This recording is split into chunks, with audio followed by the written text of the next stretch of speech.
आणखी छत्रपती शिवाजी महाराज जीवनातली काही स्टोरी तुम्हाला सांगू शकत असाल जे लोकांना माहिती नाही, कारण आपला इतिहास आपल्याला जास्तीत जास्त मुघलाबद्दल शिकवलेला आहे.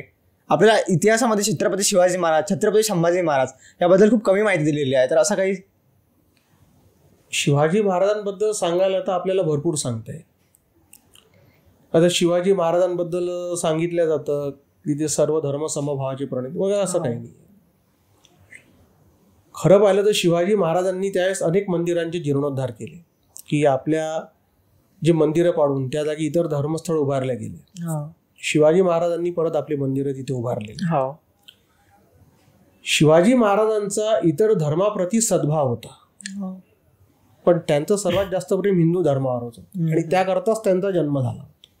जेव्हा कविराज भूषण म्हणतात की उत्तरेतले कविराज भूषण आहे, त्यांनी शिवाजी महाराजांवर जवळपास 586 छंद लिहिलेले व्रज भाषेत, म्हणजे हिंदी भाषेत, जी एकदम शुद्ध भाषा आहे हिंदीची. जशी आपल्या याच्यात ज्ञानेश्वरी आहे की त्याविषयी आपण अर्थ लावायला अजूनही आपल्याला लागत नाही, त्याप्रमाणे व्रज भाषा जी आहे श्रीकृष्णाच्या त्या तिथली त्या व्रज भाषा, त्या भाषेमध्ये त्यांनी शुद्ध हिंदीमध्ये 586 छंद लिहिले. आणि ते एका छंदात म्हणतात की देवल गिरावते फिरावते निसानली ऐसे डुबे राव राणे गए सब लपकी, गौरा गणपति आप आपन को देत ताप अपने ही बार सब मारी गई डुबकी, पीरा पैगंबरा दिगंबरा दिखाई देत सिद्ध की सिद्धाई गई रही बात रब की, काशी हो की कला जाती मथुरा मस्जिद होती, शिवजी ना होते तो सुन्नत होतं सबकी. म्हणजे त्यावेळेस काय चालू आहे की देवळं पाडले जात आहेत, मठ पाडले जात आहेत, आश्रम पाडले जात आहेत, देवल गिरावते फिरावते निशान आली, सगळीकडे औरंगजेबाचं निशाण दिसत आहे. निशान आली ऐसे डुबे राव राणे गए सब लपकी, त्यांना पाहून जे राव राणे होते म्हणजे मोठे मोठे सरदार होते, राजे होते, गए सब लपकी, हे लपकून त्यांना घाबरून पळून गेले. गौरा गणपती आप आपण को देत ताप, गौरा गणपती म्हणजे गौरी आणि गणपती, तुम्ही कुठे आहात की तुम्ही सुद्धा सुलतानांच्या भीतीने एखाद्या तळ्यामध्ये उडी मारली की काय. गौरा गणपती आप आपण को देतवा अपने ही बार सब मारी गई, पीरा पैगंबरा दिगंबरा दिखाई देत, म्हणजे पीरांमध्ये आणि त्यांच्या ज्या धर्मस्थळांमध्ये सगळ्यांना दत्त दिगंबर दिसायला लागलेले आहेत आपल्या हिंदू लोकांना. पीरा पैगंबरा दिगंबरा दिखाई देत, सिद्ध की सिद्धाई गई रही बात रब की, जे सिद्ध पुरुष होते, साधू पुरुष होते, यांना काही महत्वच राहिलं नाही. सिद्ध की सिद्धाई गई रही बात रब की, काशी हो की कला जाती, शिवाजी महाराजांनी काय केलं, काशी हो की कला जाती, मथुरा मस्जिद होती, शिवजी ना होते तो सुन्नत होतं सबकी. म्हणजे काशीची संपूर्णपणे मस्जिद झाली असती, कुठेही राहिलं नसतं आणि शिवाजी महाराज जर जन्माला आले नसते तर सर्वांची सुन्नत झाली असती. तर सगळ्यात मोठं कार्य शिवाजी महाराजांचं जे आहे ना ते हे आहे की त्यांनी धर्म वाचवला, हिंदू धर्माचं पुनरुत्थान केलं. आणि या पुनरुत्थानातून शिवाजी महाराजांनी लोकांना लढणं शिकवलं. राखेतून तुम्ही कशी उभारी घ्यायची हे शिवाजी महाराजांनी शिकवलं. ही सगळ्यात मोठी शिकवण. शिवाजी महाराजांचं घ्यायचं असेल तर हे घ्या की जर उद्या माझ्यावर एखादं संकट आलं, जर समजा मी कर्ज काढलं कोणतं, एखाद्या बँकेचं काढलं, किंवा मी कर्ज नाही फेडू शकलो, तर मग डिप्रेशनमध्ये स्वतःला नष्ट करून घेण्यापेक्षा मी अजून काय करू शकतो, मी अजून कोणती मेहनत करून हे माझं संपूर्ण दूर करून, माझा नाश दूर करून स्वतःला परत मोठा कसा बनवू शकतो हे शिवाजी महाराजांच्या शिवचरित्रातूनच आपल्याला शिकता येईल. आणि तेच आपण केलं पाहिजे. त्याच्याकरता शिवचरित्र वाचलं पाहिजे. म्हणजे आजकालचे जे युवा आहे जे त्यांना चांगल्या मार्गाने जात असेल तर शिवचरित्र वाचलं पाहिजे. बिलकुल. काय आहे असं शिवचरित्रामध्ये, असं जे शिवचरित्रामध्ये काय नाही आहे. जर कोणी इंजिनियर असेल त्यांनी गडकिल्ले बघा, उत्तम सिव्हिल इंजिनियर असेल ना त्यांनी गडकिल्ले बघा. तुम्ही जेव्हा राजगडाला जाल ना तर सिव्हिल इंजिनियर जो जगातला असेल ना चांगल्यात चांगला तो सुद्धा तोंडात बुटं घालेल. एवढं जबरदस्त शिवाजी महाराजांनी व्यवस्थापन राजगडाचं केलेलं. रायगडावर जर तुम्ही गेले तर रायगडाच्या पायथ्याशी दुष्काळ आहे, किल्ल्यावर पाणी आहे. म्हणजे 2500-2700 फूट किल्ल्यावर पाणी आहे आणि खाली दुष्काळ आहे, लोकांना प्यायला पाणी भेटत नाही. शिवाजी महाराजांनी जे निर्माण केलं की रायगडावर जेव्हा त्यांनी राजधानी बसवली तर रायगडावरती त्यांनी ज्या तलाव बांधले छोटे छोटे त्याची क्षमता आहे 12 कोटी लिटर्स. म्हणजे तुम्ही जर समजा जवळपास 20,000 लोक राहिले तिथे तरी त्याची 6 महिन्याची व्यवस्था उत्तम प्रकारे होऊ शकते. हे व्यवस्थापन शिवाजी महाराजांचं. प्रत्येक वेगवेगळ्या राज्यांकरता त्यांनी जी बाजारपेठ लावलेली आहे की प्रत्येक त्या राज्यांकरता एक ऑफिस त्यांनी दिलेली आहे की जर तुम्हाला ट्रेडिंग करायचं आहे, माझ्याशी व्यापार करायचा आहे, तर तुमचं एक ऑफिस असलं पाहिजे. त्यांना एक ऑफिस उपलब्ध करून दिलं. त्या ऑफिस मार्फत सगळे व्यवहार चालत होते. आणि युवा पिढीने अजून घ्यायचं असेल तर जलदुर्ग व्यवस्थापन बघा, की एवढे वर्ष झालं कसं काय आज किल्ले उभे आहेत. इकडे मी आता सैल पुतळे पडून राहिले, आपले घरं पडतात, पण किल्ले आजही उभेच आहेत. दुसरं शिवाजी महाराजांचं घेतलं मूल्य शिक्षण, की कमीत कमी आयुधांमध्ये किंवा कमीत कमी साधन संपत्तीमध्ये तुम्ही मोठे कसे होऊ शकता. काय होतं जेव्हा औरंगजेबासोबत लढत होते, तुमचं सैन्य किती होतं, तुमचा जो पैसा किती होता, नाहीच्या बरोबरीनंच. बरोबर.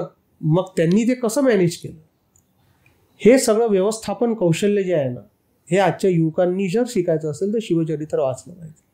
तुमच्या मनाला उभारी मिळेल. तुम्ही जर कधी डिप्रेशनमध्ये आले असाल, शिवचरित्र वाचा, डिप्रेशन तुमचं चाललं जाईल. सतत सतत वाचा, तुम्हाला नवीन नवीन गोष्टी कळत जातील. सोपं नाही हो एखादं राज्य गेल्यानंतर. जेव्हा 1680 साली शिवाजी महाराजांचं निधन झालं, त्यानंतर जवळपास 1818 पर्यंत हे राज्य लढलेलं आहे. आता असं वाटलं औरंगजेबाला बस शिवाजी महाराज गेले, आता हे राज्य माझं. 9 वर्ष संभाजी राजांनी झुंजवलं. संभाजी महाराजांची क्रूर हत्या केली औरंगजेबानी. त्याला वाटलं हे राज्य माझं आहे. लगेच राजाराम महाराज उभे राहिले, संताजी धनाजी उभे राहिले, त्यांनी लढवलं. 1700 पर्यंत राजाराम महाराजांचा मृत्यू झाला. मग परत औरंगजेबाला वाटायला लागलं की हे राज्य माझं आहे. छत्रपती राजाराम महाराजांची पत्नी ताराराणी उभी राहिली. तिने 1707 पर्यंत झुंजवलं. शेवटी मराठ्यांना जिंकण्याचं ध्येय बाळगत बाळगत बाळगत भिकारी होऊन औरंगजेब अहमदनगरच्या भिंगार गावी भंगार होऊन गेलेला, की ज्यावेळेस त्याच्याजवळ कोणी नव्हतं. ही जी ताकद होती ही शिवाजी महाराज या एका व्यक्तीच्या विचारात होती. व्यक्ती मरून जातो, विचार कधी मरत नाही. आजही जिवंत आहेत, आजही आपल्या सगळं आजही विचार आहेत. म्हणूनच जेव्हा व्हिएतनामचे येतात राष्ट्रपती आले होते हो ची मिन, तर ते भारतात आल्यावर त्यांनी जेव्हा दिल्लीला आले तर त्यांनी विचारलं की मला रायगड कुठे आहे, मला शिवाजी महाराजांच्या समाधीचं दर्शन घ्यायचं आहे. तर दिल्लीवाले विचारायला लागले, बा तुम्हाला काय करायचं इथे, बा शिवाजी महाराजांचं दर्शन नाही. कारण त्यांचा काय शिरस्ता होता, आल्यानंतर महात्मा गांधीची समाधी इथे वगैरे न्यायची ते दर्शनाला. आता हा पहिला दिसून आला राष्ट्रपतीकडे, मला बा जायचं आहे रायगडावर. तर त्यांनी विचारलं असं का, तर म्हणे आम्ही शिवाजी महाराज वाचलेले आहेत. जेव्हा आमचं अमेरिकेसोबत युद्ध चालू होतं, जवळपास ते युद्ध चाललं 6 ते 7 वर्ष अमेरिकेसोबत.